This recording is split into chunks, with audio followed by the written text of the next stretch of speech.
A street.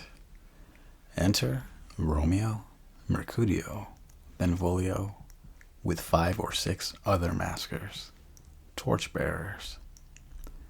Romeo. What shall this speech bespoke for our excuse? Or shall we on without apology? Benvolio. The date is that of such prolixity. We'll have no Cupid, hoodwinked with a scarf, bearing a Tartar's painted bow of lath, scaring the ladies like a crow-keeper. Nor no without book prologue, faintly spoke, after the prompter for our entrance. But let them measure us by what they will. We'll measure them a measure, and be gone. Romeo. Give me a torch. I am not for this ambling. Being but heavy, I will bear the light. Mercutio. Nay, gentle Romeo, we must have you dance. Romeo. Not I, believe me. You have dancing shoes with nimble soles. I have a soul of lead. So stakes me to the ground that I cannot move. Mercutio. You are a lover. Borrow Cupid's wings, and soar with them above a common bound. Romeo. I am too sore and pierced with his shaft, to soar with his light feathers, and so bound, I cannot bound a pitch above dull woe. Under love's heavy burden do I sink. Mercutio. And to sink in it should you burden love, too great oppression for a tender thing. Romeo. Is love a tender thing? It is too rough, too rude, too boisterous, and it pricks like thorn. Mercutio. If love be rough with you, be rough with love. Prick love for pricking, and you beat love down. Give me a case to put my visage in, putting on a mask.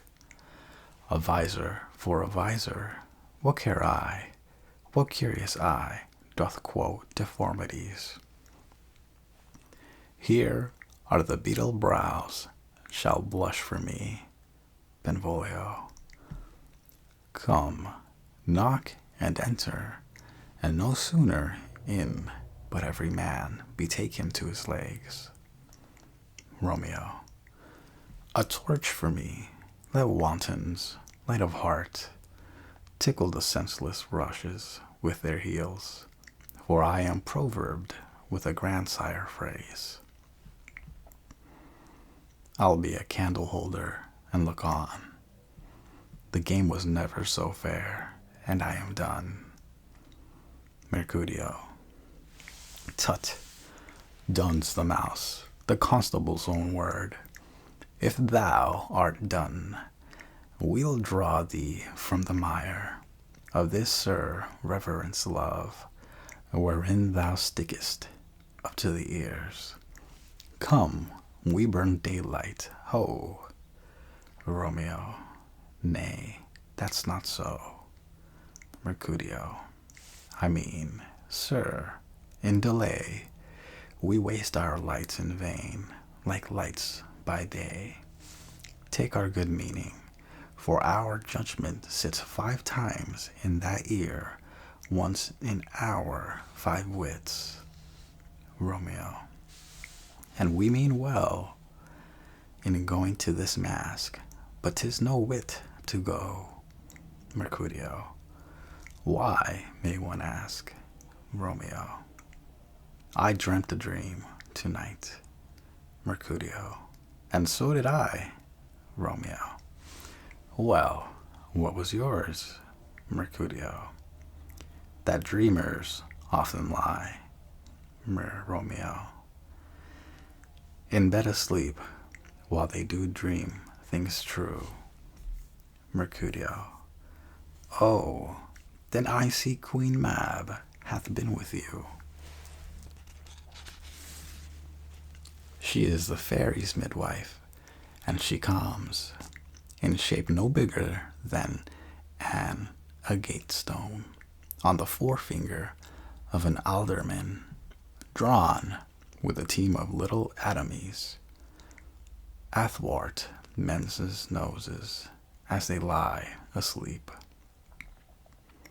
Her wagon spokes made of long spinner's legs, the cover of the wings of grasshoppers, her traces of the smallest spider's web, her collars of the moonshine's watery beams, her whip of cricket's bone, the lash of film, her wagoner a small gray-coated gnat, not half so big as a round little worm, pricked from the lazy finger of a maid.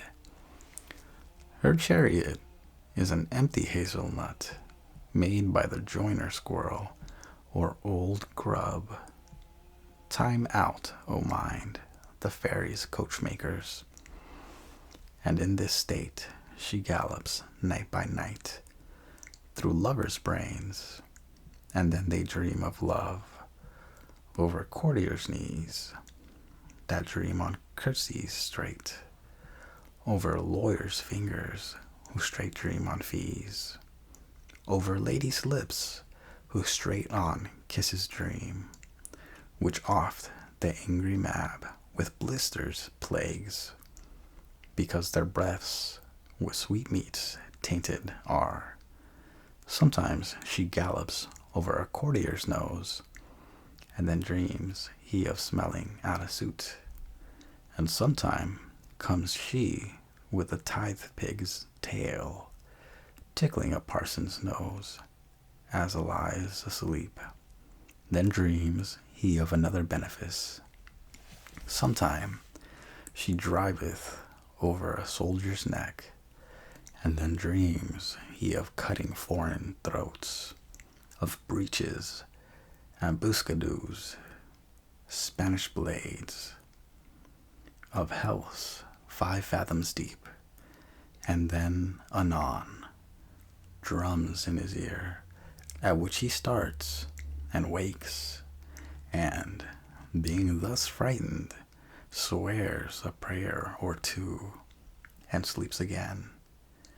This is that very mab that plats the manes of horses in the night, and bakes the elf locks in foul, slutish hairs, which once untangled much misfortune bodes.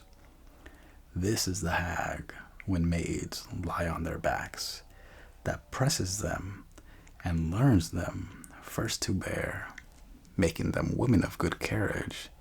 This is she, Romeo. Peace, peace, Mercutio, peace. Thou talk'st of nothing, Mercutio. True, I talk of dreams, which are the children of an idle brain, begot of nothing but vain fantasy, which is as thin of substance as the air, and more inconstant than the wind, who woes. Even now, the frozen bosom of the north, and being angered, puffs away from thence, turning his side to the dew dropping south. Benvolio, this wind you talk of blows us from ourselves. Supper is done, and we shall come too late, Romeo. I fear, too early, for my mind misgives some consequence, yet hanging in the stars, shall bitterly begin his fearful date with this night's revels, and expire the term of a despised life closed in my breast by some vile forfeit of untimely death. But he that hath the steerage of my course, direct my sail. On, lusty men, Benvolio, strike, drum. They march about. Exeunt.